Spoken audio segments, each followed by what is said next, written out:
चुनाव से पहले उद्धव ठाकरे ने वोटर आईडी जांच सेंटर शुरू करने का फैसला किया है। उद्धव ठाकरे ने आम लोगों से अपील की है कि हम अलग अलग शाखाओं में एक जांच सेंटर शुरू करेंगे, जहां पर आकर आप अपने वोटर आईडी की पड़ताल कर सकते हैं कि क्या आपके भी वोटर आईडी का कोई फर्जी नाम बनाया गया है, क्या आपके वोटर आईडी में कोई डेटा गलत फिल किया गया है, क्या आपका लिंक बदला गया है, पता बदला गया है या आपके पिता का नाम ही बदल दिया गया है। इन सब चीजों की जाँच की जाएगी। आप इन सेंटर में आइए, अपने वोटर आईडी की पड़ताल करवाइए। उद्धव ठाकरे आगामी चुनाव से पहले फर्जी मतदाताओं को पकड़ने के जद्दोजहद में जुटे हुए हैं। उद्धव ठाकरे पूरी कोशिश कर रहे हैं कि फर्जी मतदाताओं को बाहर निकाला जाना चाहिए और उन्होंने कह दिया है कि आम आदमियों को अब वोटर लिस्ट खुद से जांच करना होगा।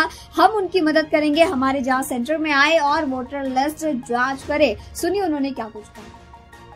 वगळण्यात सुद्धा आली असती, याच्या मागे नेमकं कोण आहे, कोणाचा डाव आहे, काय डाव आहे याची एक खातरजमा करून तर घ्यायला पाहिजे।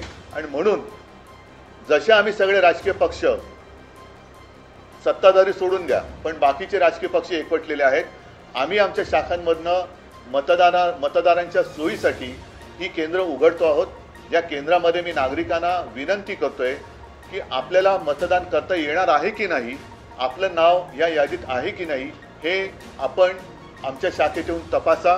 आणि जर का त्याच्यामध्ये काही तुम्हाला वाटलं गोंधळ आहे तर तो वेळेत आपल्याला सुधारता येईल। हा एक भाग।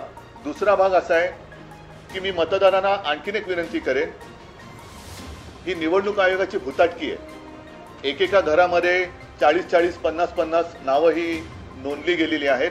तर मी मतदारांना आवाहन म्हणजे विनंती करतोय की आपल्याला न दिसणारी, आपल्या परवानगीशिवाय न राहणारी, आपल्या परवानगीशिवाय राहणारी आपल्या घरामध्ये कोणी माणसं आहेत का, ही निवडणूक आयोगांची भूतं उभी केलेली आहे, ती आपल्या घरात राहत तर नाहीत ना याची सुद्धा खात्री करायला पाहिजे। म्हणून जिथे जिथे आमची केंद्र उघडली जातील तिथे आसपासच्या वस्तीतील सर्व जात-पात धर्माच्या मतदारांनी तिथे येऊन ही मतदार यादीची तपासणी करावी।